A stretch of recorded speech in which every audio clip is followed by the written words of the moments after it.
In the vast ancient landscapes of Australia, where deserts meet grasslands and the wind carries secrets across the open plains, one of the most remarkable ecological disasters in history quietly began. It started not with war, not with industry, but with a small, simple act of nostalgia. The year was 1859. A wealthy English settler named Thomas Austin, living on a sprawling property in Victoria, missed his homeland. He missed the gentle hills, the foggy mornings, and especially the traditional sport of rabbit hunting. To make Australia feel a little more like England, he asked his nephew to send him a few rabbits from home. 24 of them arrived, small, soft, seemingly harmless. Austin released them into the wild, famously remarking, "The introduction of a few rabbits couldn't do any harm." He could not have been more wrong. Within just a few short years, those rabbits multiplied at an unimaginable rate. Australia was a paradise for them. With no natural predators, mild winters, and vast open grasslands, their population exploded. Rabbits can breed up to 7 times a year, and a single pair can produce hundreds of offspring annually. By the 1880s, the 24 rabbits had become hundreds of millions. The numbers were staggering. By the turn of the century, an estimated 10 billion rabbits were hopping across the Australian continent. It became one of the fastest and largest population growths ever recorded in the animal kingdom. But this wasn't just an animal story. It became a human tragedy. The rabbits devoured everything in their path. They stripped grasslands bare, leaving the soil exposed and vulnerable to erosion. They destroyed crops, starving livestock and devastating farms. In some regions, farmers were forced to abandon their land. Nothing could grow. The rabbits didn't just eat the food, they ate the future.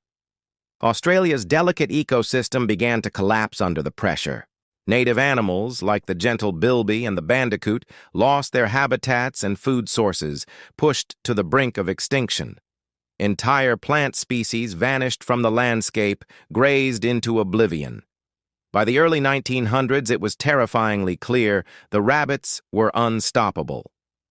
In desperation, the government undertook an immense project, building what would become one of the largest structures in human history, the rabbit-proof fence.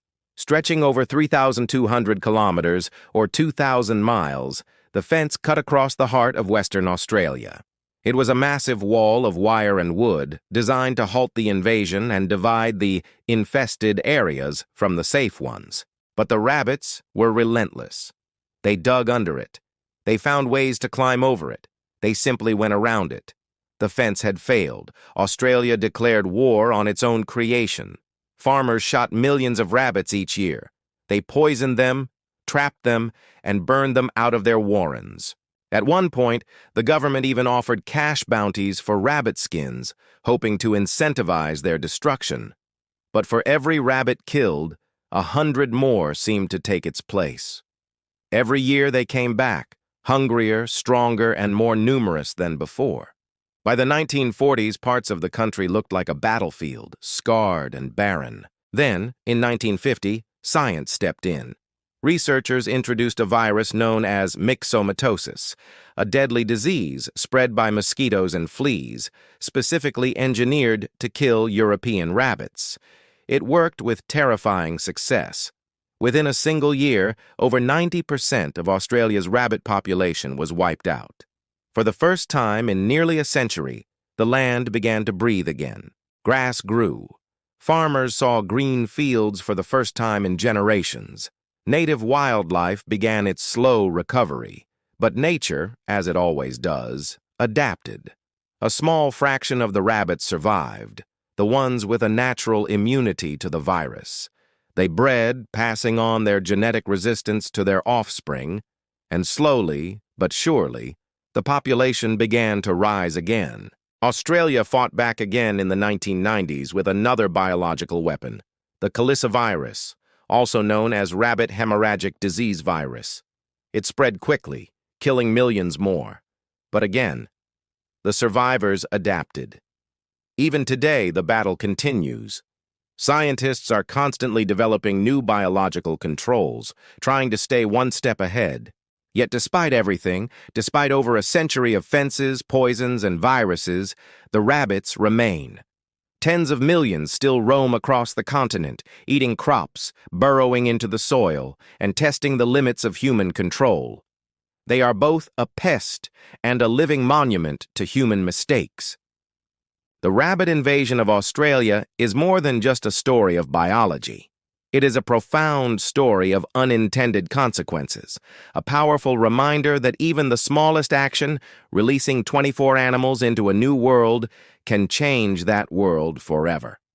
Thomas Austin never lived to see the full scale of the disaster he began. He passed away in 1871, still believing his rabbits brought a certain charm to the landscape. But his legacy is one of caution, written across the red soil of Australia. A lesson for all of us. Even now, scientists, farmers, and conservationists work tirelessly to repair what was lost. They replant native grasses, they protect endangered species, and they work to restore balance to a land that still bears the deep scars of one man's simple, nostalgic mistake. Thank you for watching. If this story moved you, please consider liking this video and subscribing to our channel for more documentaries that explore our world's incredible history. We'll see you next time.